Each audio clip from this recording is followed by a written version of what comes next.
stytti stóðum í frumsýningu á söngleiknum Chicago hjá Leikfélagi Akureyrar. Ég kíkti inn á æfingu og ræddi við nokkra leikara og þar á meðal danshöfundinn Lee Proud og ég byrjaði á því að spyrja hann hvað við hefðum verið að sjá.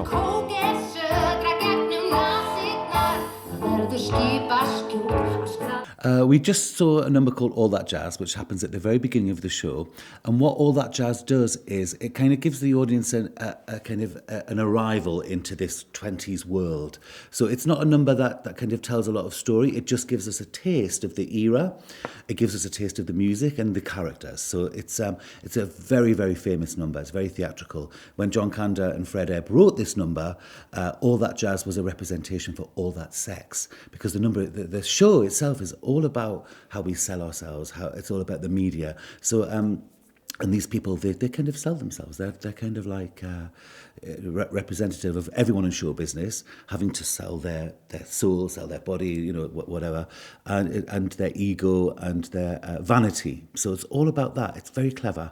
Ég leik en ógulega fangelsistjóra, Mama Morton, sem allar stelpunar hræddar við. Ég þarf að halda vissum aga og ég er líka mikil businesskona sem kemur í ljós. Hver Dís og hverja leikur þú? Já, ég leik Roxy og hún svona svolítið sjálfmiðuð og heldur hún sé að heitasta í bænum. Ruglast aðeins og svona, já, hún mjög svona tæp, myndi ég segja, en mjög skemmtileg. Já. Og verkið skemmtilegt? Já, mjög skemmtilegt og það ótrúlega gaman að fá að leika þennan karakter, sko. Hún svo margar hliðar á henni og skemmtileg lög sem hún að syngja og hægt að leika sér endalaust með þetta, þannig að þetta alveg geggjað, sko. This musical is very famous.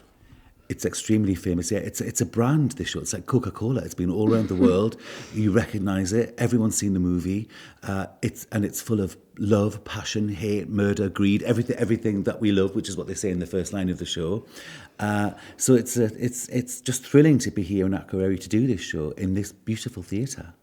Ég leik Billa B. HRL, hæstaréttarlögmann. Hann fær allar glæpakonur sýknaðar með alls konar legum og klækjum á vesinni. Og svo náttúrulega hann alveg hel narsisískur, þess að hann líti út eins og ég hefi dýft sjálfum mér í gulrótarsafa. Hann vill vera brúnn og stæltur og flottur og svona. Og finnst allir aðrir svona. Ég að leika Velmu K og hún náttúrulega glæpakvendi og ég að leika svona, já, aðalhlutverk í þessari sýningu. Velma K svolítið svona narsisískur karakter og finnst hún vera svolítið hot shit eins og maður segir og svona mest alla sýninguna svolítið að reyna að halda status í fangelsinu og lendir svolítið í ákveðinni baráttu við hana Roxy og það eru svolítið svona að berjast status og athygli svona í gegnum alla sýninguna þannig að þetta var skemmtilegt. How is the collaboration? Well, the thing is with the choreographer, you should never really see where my work finishes and the director's work starts. We have to kind of really join together and there should be no gap between the two. So I do a lot of character work in all of the numbers, which really kind of embeds the characters because the songs are where really the characters are showing who they are. Mm-hmm. They're bearing their inner souls in the numbers.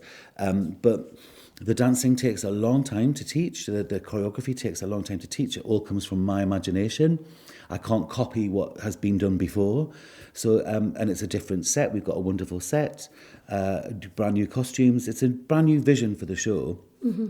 And Marta brings all these elements together and then we try our best to make the best possible version of Chicago ever here in Akureyri. Engin pressa. Já, það náttúrulega, ég búin að vinna mikið með Mörtu.